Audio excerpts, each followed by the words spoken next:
Cousin Jared, it was a weird Wednesday. We had a lot of extra inning games Yeah. and a rain out of our play of the day, Yep.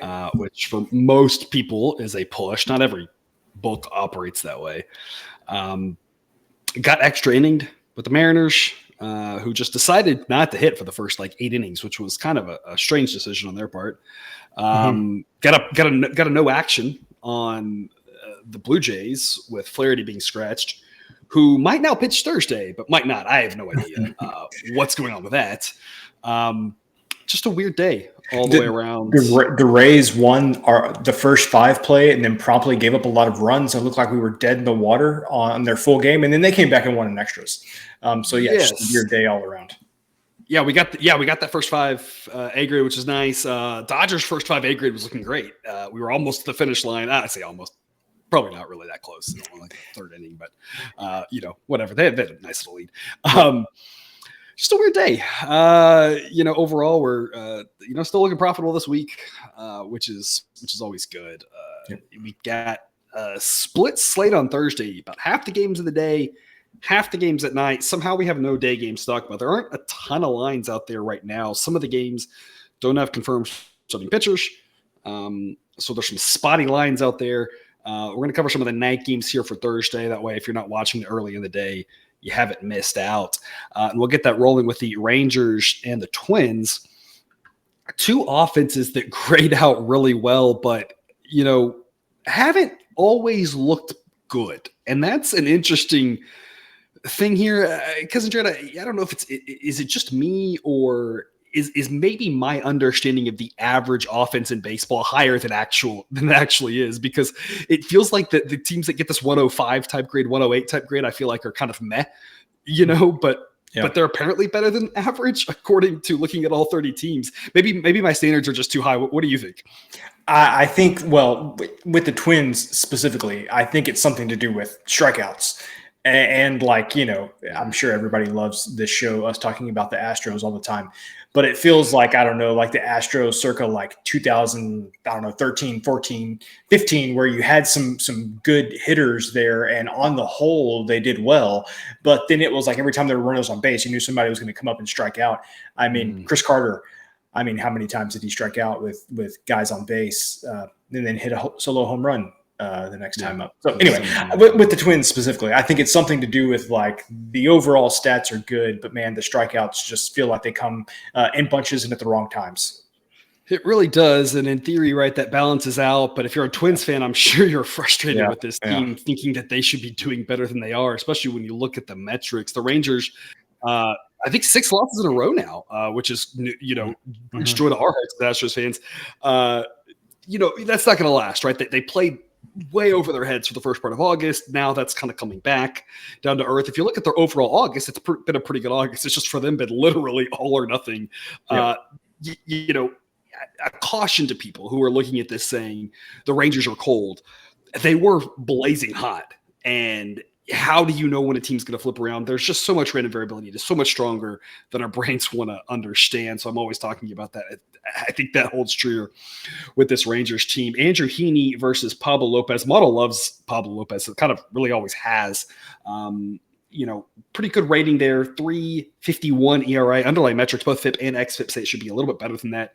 Heaney, pretty run-of-the-mill average. 4.27 ERA. FIP and XFIP both higher than that, just kind of run-of-the-mill. The interesting thing with Heaney, and we'll come back to this later, is the Rangers have seemed comfortable at times just letting him go a couple of innings and then going to a kind of a bulk guy after that. Every once in a while, they'll go 5. Every once in a while, they'll just kind of open up a little bit. They've done some weird things with him. It's been kind of peculiar. With regards to the game, the Twins should be favored, of course. They have the massive starting pitching edge, and the offensive edge that the Rangers have is probably offset by the fact that the Twins bullpen is a little bit better. Games, of course, in Minnesota. Model says they win 56% of the time. Right now, you could get about a B grade on the Twins at -120. It's right at that threshold. It's technically on the rounding error downside of a C++++++ pick. At -120, that would be the B grade threshold. So it basically hits right there. If it does drop to -110, that would be an A grade pick.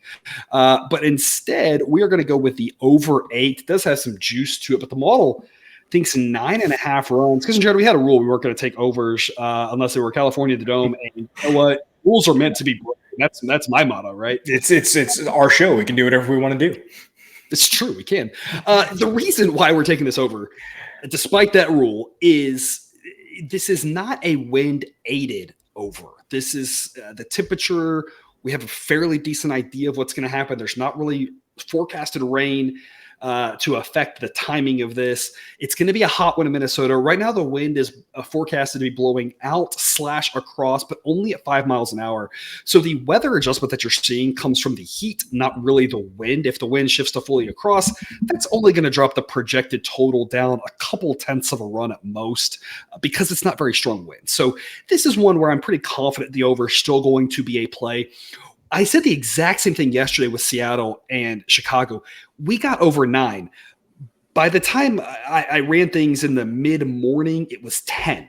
And that's what I was saying with that one was this number's way too low. It doesn't mean it's going to hit. You never know exactly what's going to happen. Sports are unpredictable. Humans are unpredictable. But given the conditions, 9 was really short. And sure enough, that's how everyone else saw it. And I thought, hey, we just got to jump on this now. The weather's not going to change that much. And it's the same thing here. This is not a wind-aided over. This number is too low. It should be 8.5 at least. Probably 9. 9 is where I would really set this and just kind of say, hey, if you want to give me your money and think you're getting a push on 9, go for it.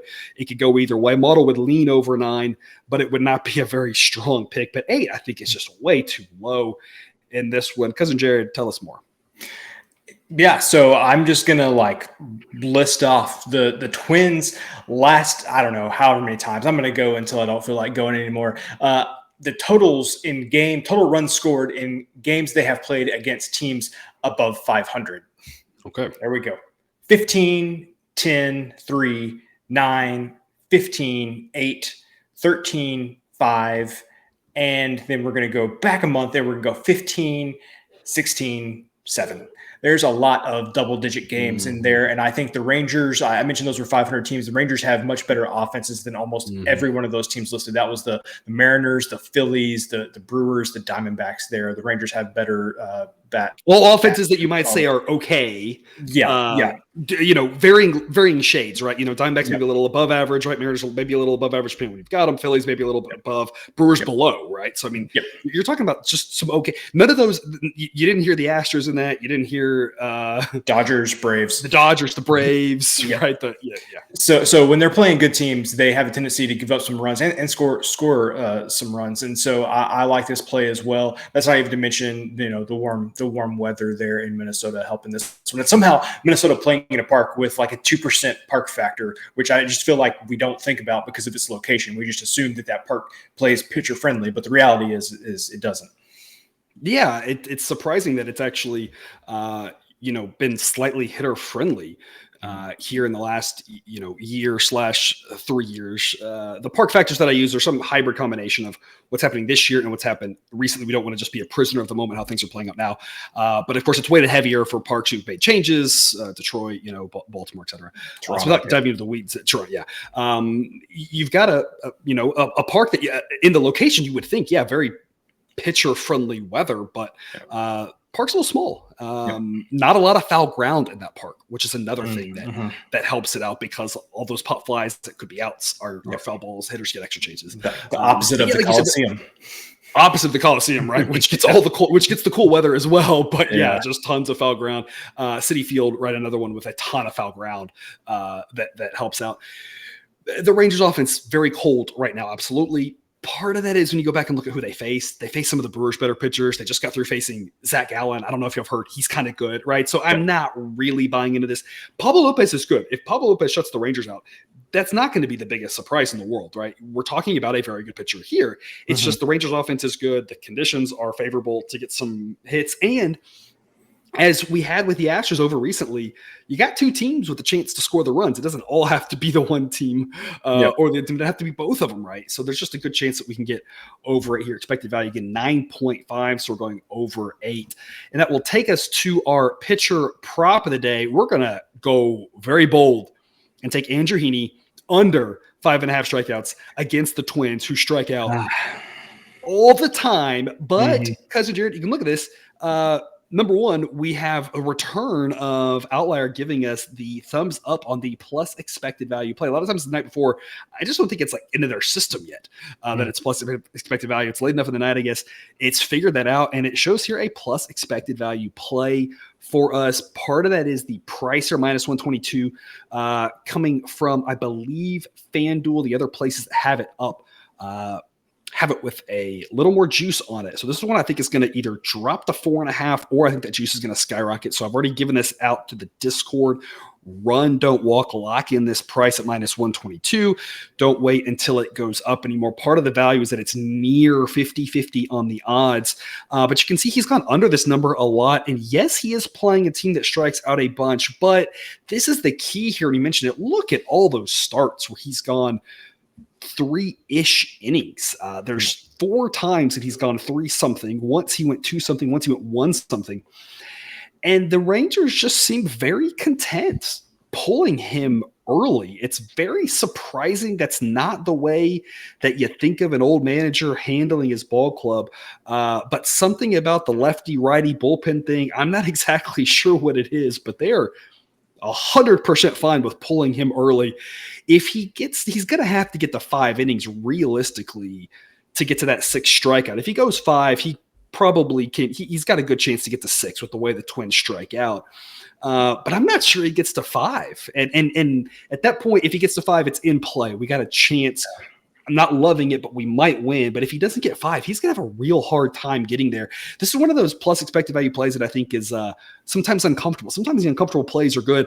And I might draw your attention to, we had an A-grade play on the Yankees, which was extremely uncomfortable. But I told the Discord, I said, look, I've learned if I try to outsmart the model and I try to outsmart the math, it doesn't work well in the long run. You just plug your nose and play it. Sure enough, the Yankees came through for us with a huge win. And this is kind of one of those where it's like, you look at the Twins, it might be uncomfortable, but if he doesn't get a lot of innings, he can't get strikeouts. And that's kind of what we're banking on here with this prop. Because, Jared, what do you think? Yeah, you took the words right out of my mouth. Like sometimes we look at these pitcher props, and I'm not a prop guy for the most part. And so, a lot of times the first time I'm seeing it is at, we discuss it before we come on show. And sometimes I'm like, oh, yeah, I really like this. This is, really something I can get behind. This one I'm like, okay. This is a stoppable force versus a movable object. Yeah, exactly. We will see which one wins, but I tend to agree with you. The plays that seem like the worst ones are usually the ones, most based in math, most based in statistics, like you said, a probable positive outcome. And so, yeah, just plug your nose and play it. Yeah, and of course, there's that difference between this feels like a terrible play and this feels like a terrible play, but the math is on our side, right? Because those are two. Sometimes it just feels like a terrible play and it's not about math, right? But it's like when you look at the math, you're like, I hate this, but the math really says there's an edge. Like you said, sometimes those better plays, it's just hard to make them.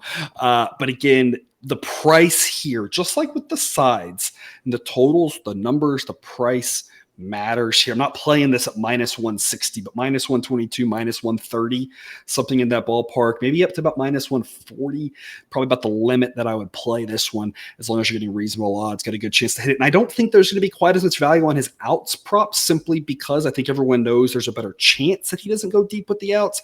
I think we're getting some value on the strikeouts because his numbers are inflated because the Twins, but they're not quite considering the correlation between innings and strikeouts and how big that plays out. So that's our play here. We've been rolling with these player props. Hopefully we can continue to do that. And if you want to see all of the plus expected value plays that Outlier provides, Outlier.bet/professor, get you that 7-day free trial. That sign up link is in the show description, which will take us to 8:10 p.m. Athletics and White Sox. Man, this game just stinks. Yeah, it does. I'm getting week 0 college football vibes. It really is. It really is. I don't know, whatever, right? Like the weather's gonna be nice. It's not gonna be really hot in Chicago. It'll be mid-70s. Right now, wind projected to be out. So pretty strong wind blowing out. Might see some more runs. Models predicting 10.4. I'm not going over 9.5 right now. We'll see how it looks in the morning. Are expecting a lot of runs, though. And of course, with these bullpens, we could see a lot of runs as well. Ken Waldichuk versus Jesse Schultens.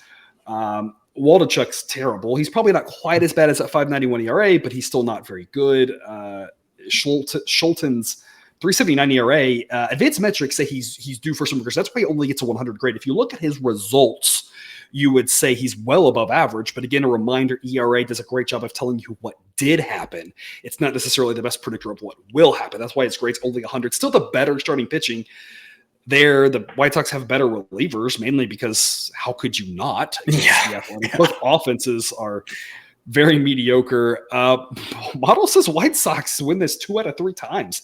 And so we're going to lay the lumber with the White Sox. It's not that much lumber, thankfully. Minus 142. It's an easy A grade, minus 174 or better. Gets the A grade. Cousin Jared, I mean, this is a massive mathematical edge. We're talking about mathematical edges that in the month of August have gone like 14-3 or something. But I mean, you can't ever love going for the White Sox, But I mean, they won here on Wednesday, so it is possible. I don't know if there has ever been a breakdown of a game where you have left me more meat on the bone than what you have left for me on this game. So, I mean, okay, the first thing is like, again, what's our boy's name for the A's Blackburn. If Blackburn's not on the mound, we're going to generally fade the A's. And Ken Waldachuk is not Blackburn. So that's the first thing. The second thing is, and also very important to note, Waldachuk is a left-hander. And the White Sox offense, an entire standard deviation below average on offense against righties, but much closer to league average against lefties.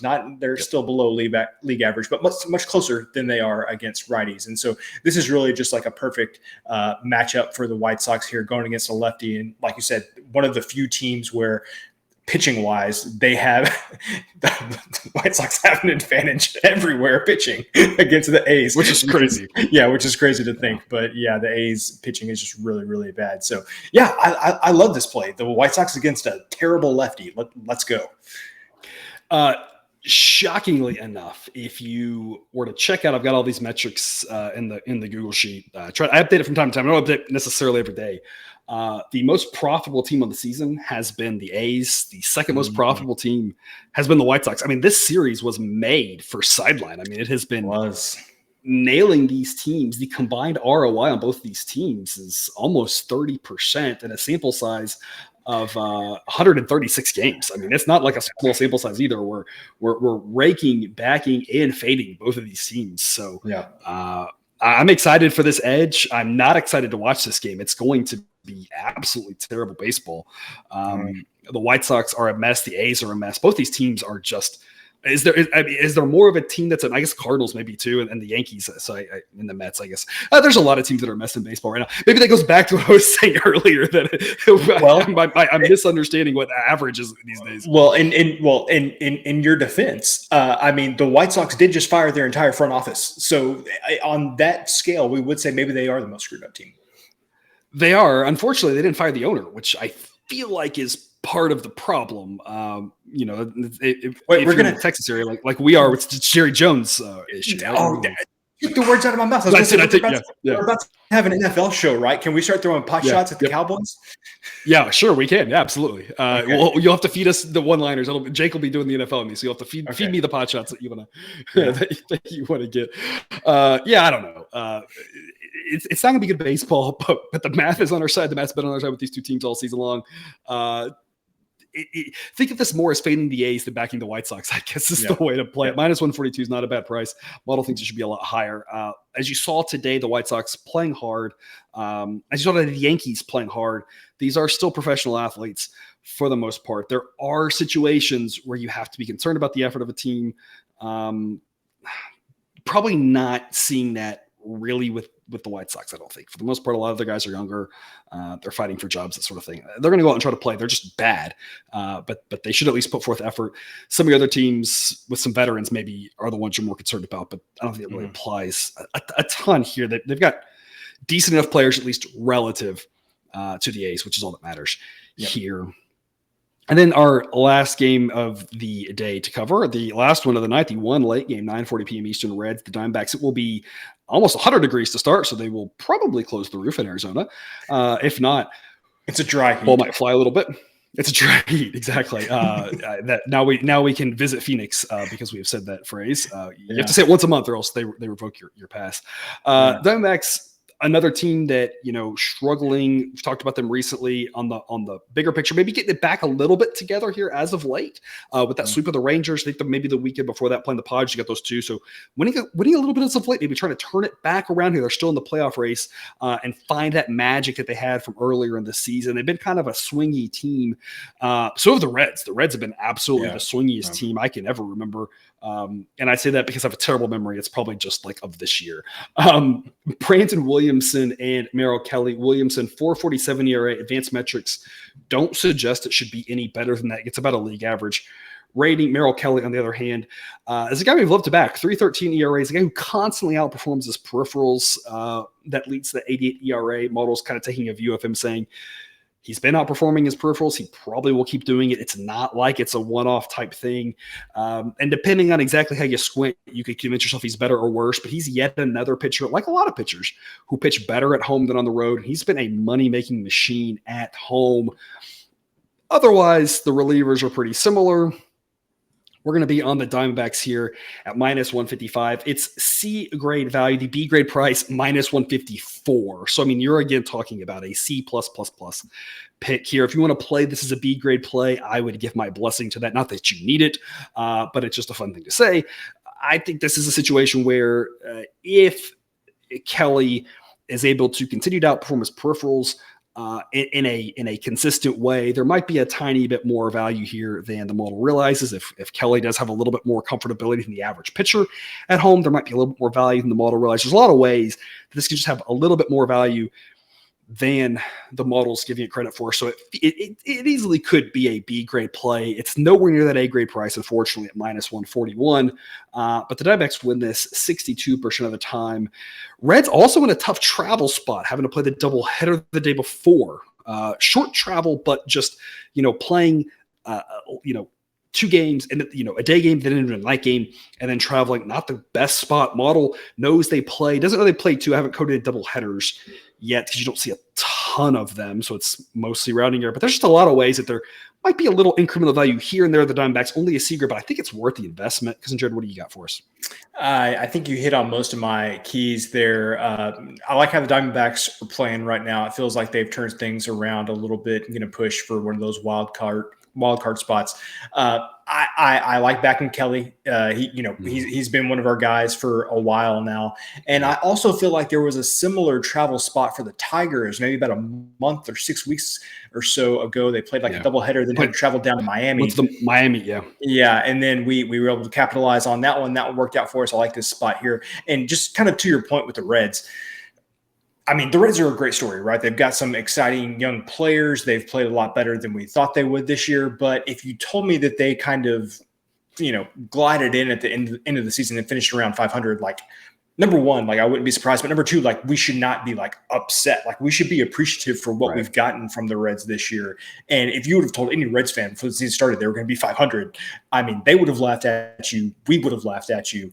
It's just kind of, I wouldn't have thought this in a million years for the Reds this year. And so anyway, where I'm going with this is I think that the Reds have been playing a little over their head for most of the season. And I feel like they might just be coming down a little bit, maybe finish the season around 500. But yeah, like the Diamondbacks, how they're playing, like backing Kelly at home.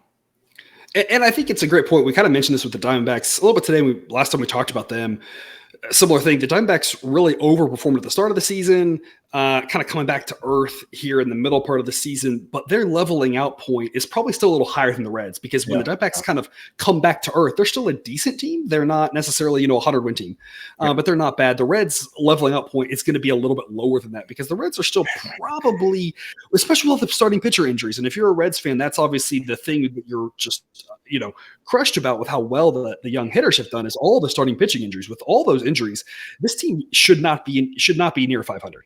And so their level out point with these injuries is below 500, period. There's no questioning that. Now, if those starting pitchers stay healthy, that's a different story. But, getting basically nothing out of Lodolo this year, who, arguably would have been their best pitcher, getting very little from Hunter Green, a step back from Ashcraft and injury time from him, that's just not what you wanted as a Reds fan. So, a situation where if both these teams kind of level off, and we've kind of already seen it with the Diamondbacks, and now their leveling off point is still decent. But the Reds leveling off, like you said, shouldn't be a disappointment. It's just bad luck with the injuries, good with the young hitters, but at some point, still much improved, better than expected. I was talking with some Reds fans in March, and we were all kind of under the impression that, they were going to be around 100 losses. I think that was the consensus, was somewhere around 100 losses. And depending on exactly what happened and who they might trade away, and did they have anybody worth trading away, right, that sort of thing, where they would fall on which side of that line. And clearing that by a large shot is still a good season. But anyway, Diamondbacks, pretty strong play here. Even though it only gets a C grade, it's a good spot to back them for various reasons that we've already discussed, which takes us to the end of the show. Cousin Jared, any parting words for the viewer here on Thursday? Nope. All right. Well, we have just locked in the last of our college football picks. Got the model recommendation and or pick something for a side and total for every game. Going to send that out shortly to our people on Dub Club. So if you're interested in all the college football stuff, sign up on Dub Club. Again, that link's in the show description. Lots of goodies over there. Lots of good information for baseball and college football coming soon. NFL, and before we know it, college basketball will be here, because that's just the way the world works. So a lot happening. There's a lot of life to be lived between now and then. There is, but it's only like 2 months away, I think. 3 months away, 2 months away. I don't know. 3 months away, probably. 2.5. Yeah. It'll be here before we know it. I feel like that's how the way it always works. All right. Well, thanks for tuning into this episode of Picks with the Professor. Don't forget to subscribe so you can enjoy the sports betting content provided on this channel shoved right into your feed. We'll be back again tomorrow with more baseball betting content. But until then, as always, best of luck. And remember, you can eat your betting money, but please don't bet your eating money.